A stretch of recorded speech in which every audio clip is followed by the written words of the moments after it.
Assalamualaikum warahmatullahi wabarakatuh. Alhamdulillahirabbil alamin. Wassalatu wassalamu ala nabiyyina Muhammadin wa ala alihi wa ashabihi ajma'in, amma ba'du. Kaum muslimin, kaum muslimat dimanapun Anda berada, umat manusia selalu mencari para pionir, para pendahulu, orang-orang yang terkemuka dalam bidangnya. Begitu pula di dalam Islam. Kita kaum muslimin begitu mengagumi. Kita kaum muslimin bahkan diperintahkan oleh Nabi Muhammad SAW untuk mengikuti para pionir kita, para pendahulu kita, yang di dalam Al-Quran disebutkan sebagai as-sabiqunal awwalun. Dan kalau boleh kita tengok dalam sejarah, ada salah seorang as-sabiqunal awwalun yang mungkin sering kita lupakan, yang mungkin jarang kita bahas, karena beliau sudah wafat ketika Islam sudah berkembang di Madinah. Beliau tidak hadir ketika kaum muslimin meraih kemenangan gemilang dalam Fathu Mekah. Beliau sudah tiada ketika kaum muslimin hidup dalam keamanan, hidup dalam kemakmuran di kota Madinah. Akan tetapi keberhasilan dan kemenangan Islam bisa kita kembalikan atau bisa kita sangkutkan jasanya kepada seorang sahabat wanita yang mulia, Khadijah radhiyallahu anha. Kaum muslimin dan kaum muslimat rahimakumullah, menurut sebagian ulama, Khadijah adalah bukan wanita pertama, tapi bahkan manusia pertama yang memeluk Islam.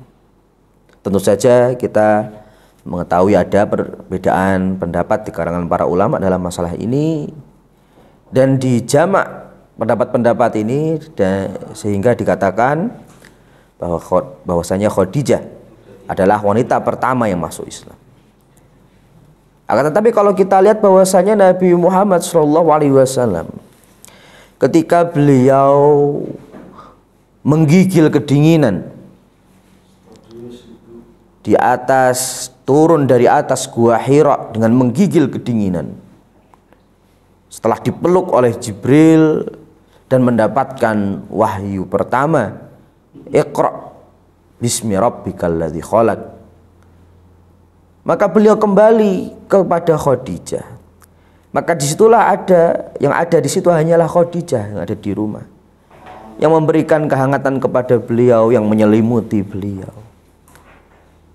Dan begitu pula ketika turun setelahnya, ya ayyuhal muddatsir, maka disitulah ada pula Khadijah. Sehingga sangat mungkin Khadijah merupakan manusia pertama yang memeluk Islam di seluruh muka bumi ini.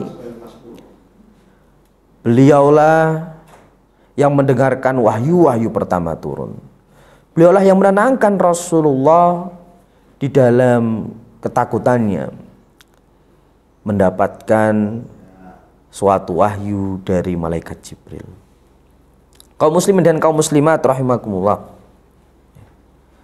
dan itu merupakan bukan akhir tapi awal dari perjuangan Khadijah dalam rangka mendukung tegaknya dakwah Islam.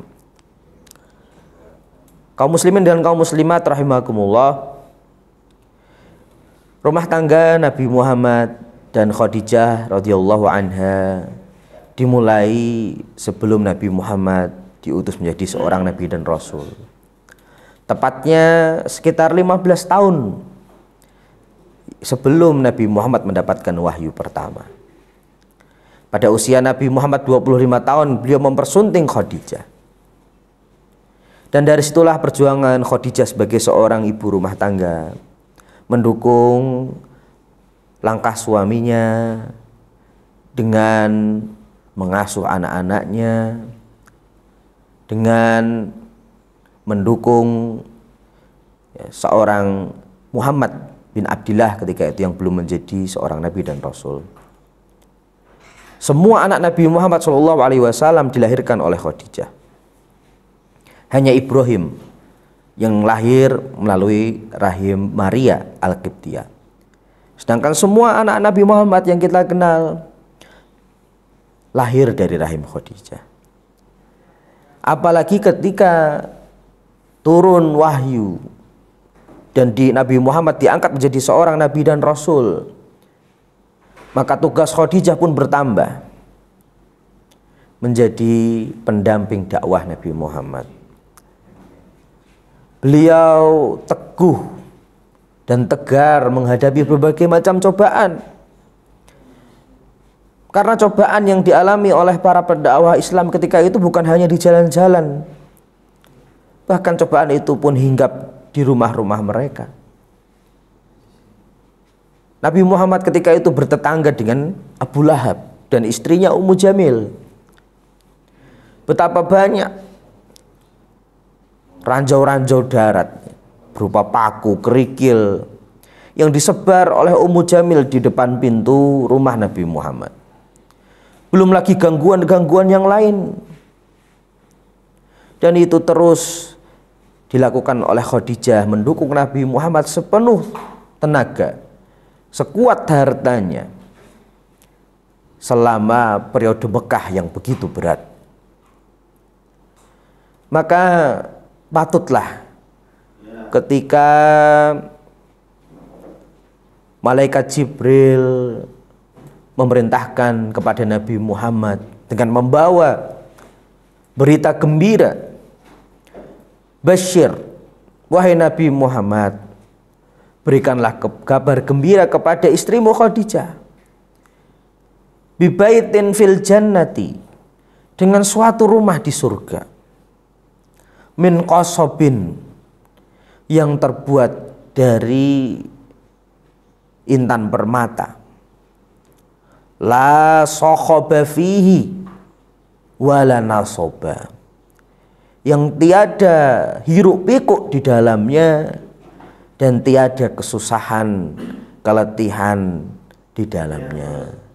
Sebagai balasan yang setimpal dari Allah Subhanahu wa taala untuk perjuangan dan jasa Khadijah radhiyallahu anhu kepada Nabi kita Nabi Muhammad SAW, dan tentu saja kepada agama Islam dan kaum muslimin.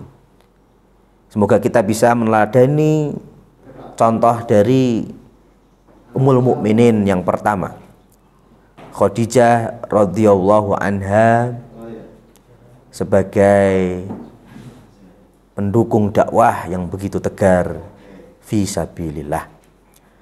Wassalamualaikum warahmatullahi wabarakatuh.